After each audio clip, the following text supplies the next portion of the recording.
morning students. I am Neelanja Sharma from Gyan Niketan Victor Bihar Complex, Patna. Today we are going to discuss about chapter 2 solution. Today is our lecture number 2. We are discussing about solubility. First topic is solubility. Firstly students, what is solubility? So the amount of solute that can be dissolved in 100 gram of the solvent at a given condition. In fact, solubility refers to the concentration of solute in a saturated solution at a given temperature. This is the complete definition of solubility.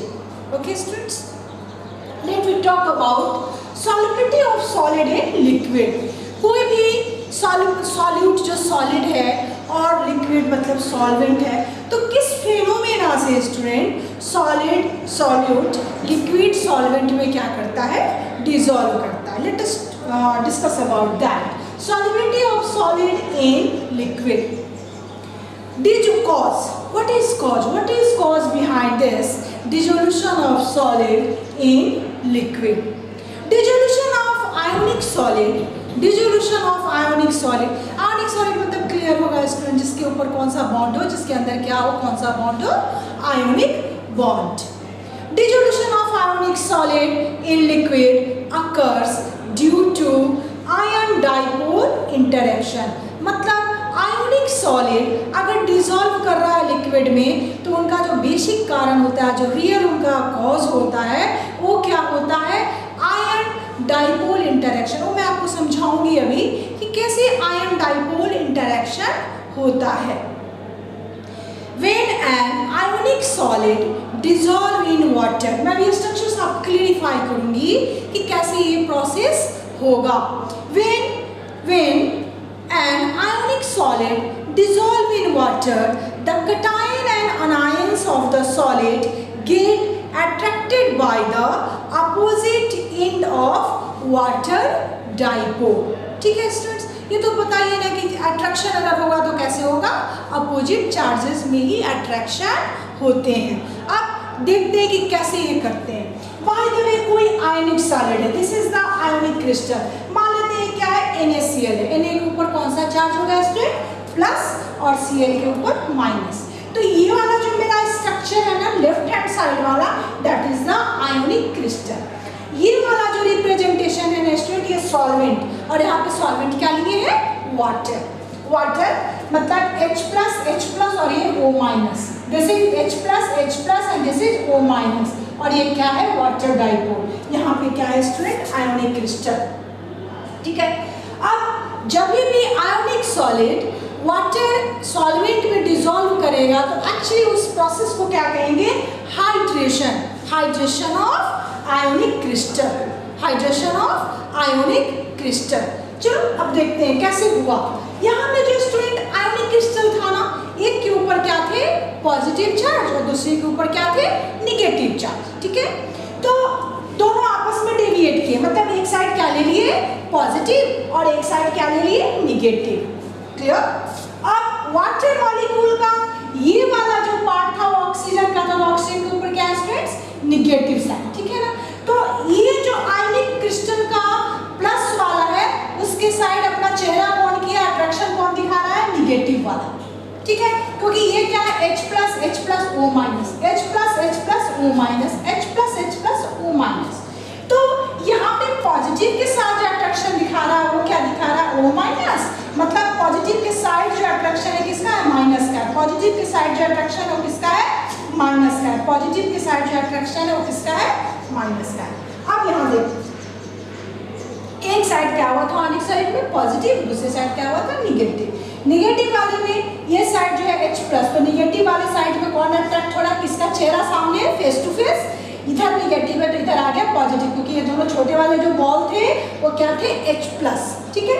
तो इधर वाला जो attraction आ गया student, ये क्या आया, H+, और attraction किसके टुवर्ड है, negative. This is H+, attraction toward negative. This is H+, attraction toward negative. This is H+, attraction toward negative. तो क्लियर है कि अपोजिट चार्ज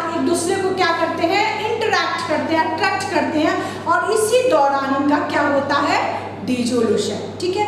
और इसी को क्या कहते हैं, और ये आयन बनते हैं, क्योंकि एक पॉजिटिव एक निगेटिव है, तो इसको क्या कहेंगे, हाइड्रेटेड आयन। मतलब आयोनिक क्रिस्टल डिसॉल्व किसमें है, वाटर में।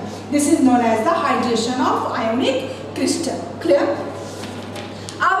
अब देखो आयन में होता क्या है, ion surrounded by the envelope of water droplets. जो आयन है ना वो सराउंडेड, देखो इन्वेलप है ना, ऊपर की तरफ क्या बना हुआ है स्टूडेंट, इन्वेलप है। देखो ये जो साउंड है चारों तरफ जो अराउंडेड है, सराउंडेड है, वो क्या है, वाटर। तो क्या बोलेंगे, ion surrounded by the envelope of water droplets, water dipoles and are called hydrated ion. ऐसे आयन जो वाटर डाइपोल से सराउंडेड है, मतलब उनके ऊपर कवर, इन्वेलप किस चीज का बना हुआ है, वाटर का बना हुआ है, तो ऐसे को क्या कहते हैं, hydrated ion. And their dissolution in water, their dissolution in water involves the formation of hydrogen bond. समझ गए। और यहीं पे क्या होते हैं, डिसोल्यूशन करते हैं, सिंपल, तो ये हाइड्रेशन में आता है। अब देखो अभी जो हम लोगों ने बात करी है स्टूडेंट, ये आयोनिक क्रिस्टल की बात करी है, ठीक है ना, जिनके बीच में कौन सा बॉन्ड हो, आयोनिक बॉन्ड हो। क्लियर। लेकिन मॉलिक्यूलर सॉलिड जो होंगे ना, molecular solid H2, I2, Cl2, इस टाइप के जो सॉलिड होंगे ना, वो कभी भी डोंट आयोनाइज। एक पॉइंट को अंडरलाइन कर लेना स्टूडेंट्स कि molecular solid do not ionize, their dissolution in water, their molecular solid के केस में क्या होता है student, their dissolution in water involves the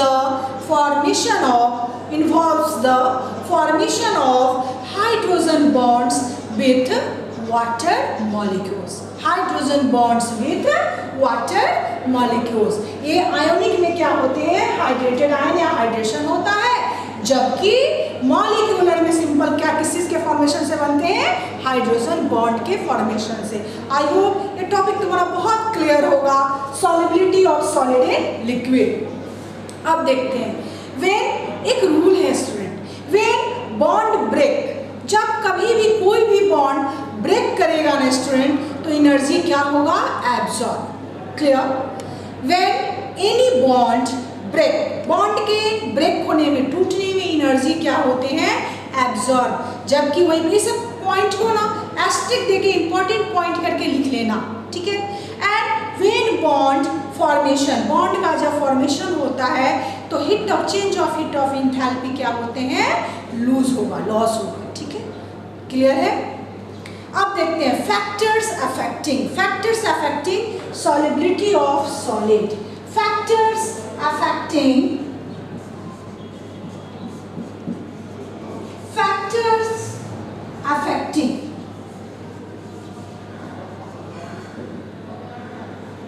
solubility. कौन कौन से फैक्टर जो है वो क्या करते हैं, अफेक्ट करते हैं solubility of solid in liquid. समझ गए। पहला factor, nature of solute, nature of solute. एक बहुत आराम से लिख लीजिएगा, एक हमेशा याद रखना, ये लाइन लाइक डिसॉल्व लाइक। समझ गए। पहला पॉइंट हमारा क्या है student, nature of solute, nature of solute. और हमेशा एक लाइन याद रखना इसके लिए, like dissolve like. Clear. Number 2 temperature, number 2 क्या है बाबू, temperature.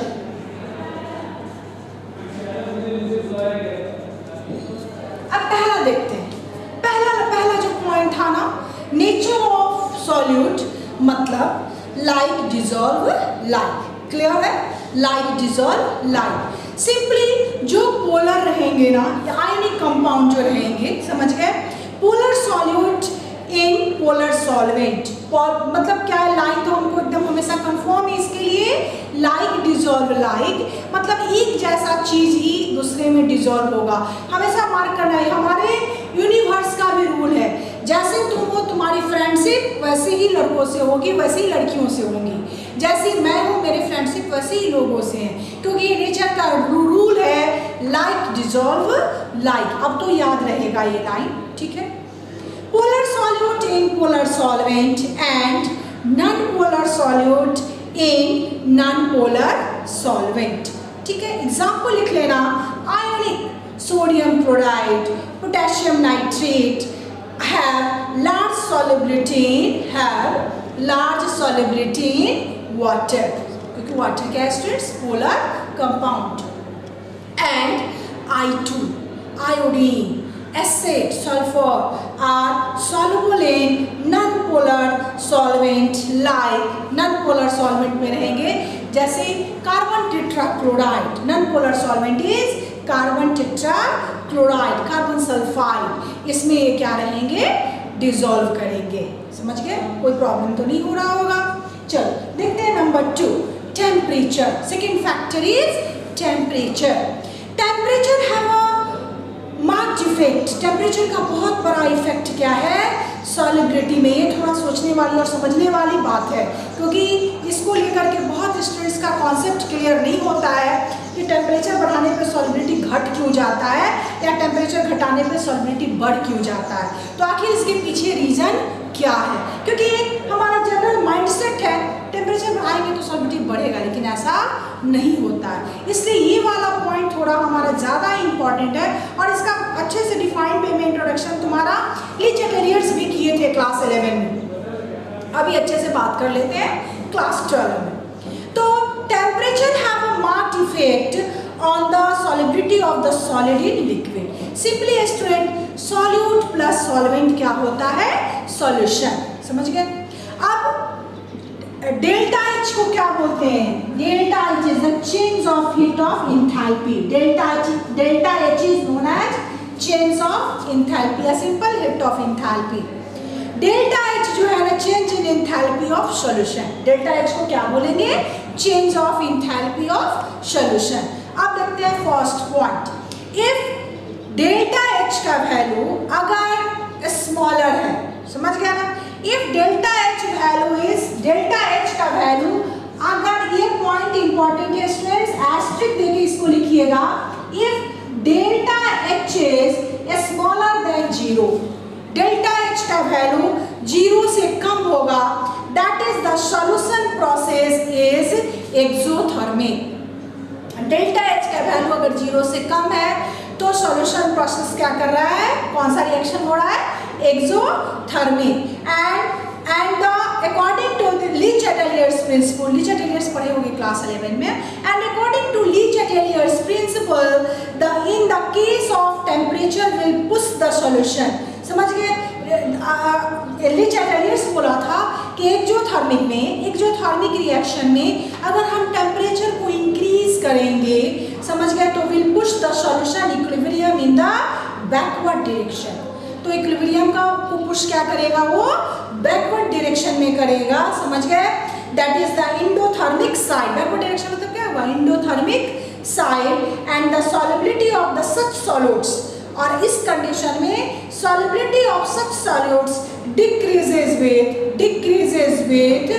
decreases with rise in temperature। समझ गए, मतलब एक्सोथर्मिक में अगर टेम्परेचर हम बढ़ाएंगे तो इक्विलिब्रियम शिफ्ट कहाँ कर जाएगा, बैकवर्ड डायरेक्शन में। और ये रूल देने वाला इंसान कौन था, लीच एटेलियर्स।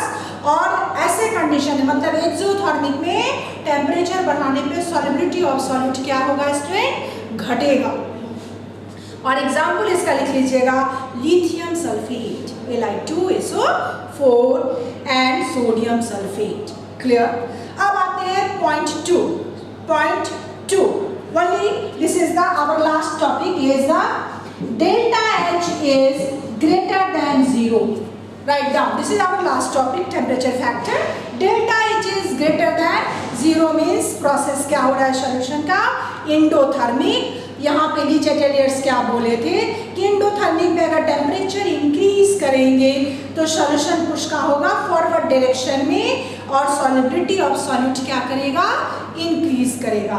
मतलब डेल्टा एच का वैल्यू अगर स्मॉलर देन 0 है तो सॉल्युबिलिटी डिक्रीज करेगा, डेल्टा एच का वैल्यू अगर 0 से ज़्यादा है तो सॉल्युबिलिटी इंक्रीज करेगा according to Le Chatelier's principle. Example लिख लेना इसका, potassium chloride, sodium nitrate and potassium nitrate. Next class में, नेक्स्ट टॉपिक में हम लोग इसका ग्राफ पढ़ेंगे। Okay, thank you students, please like and subscribe our channel Gyan Niketan online class. Thank you.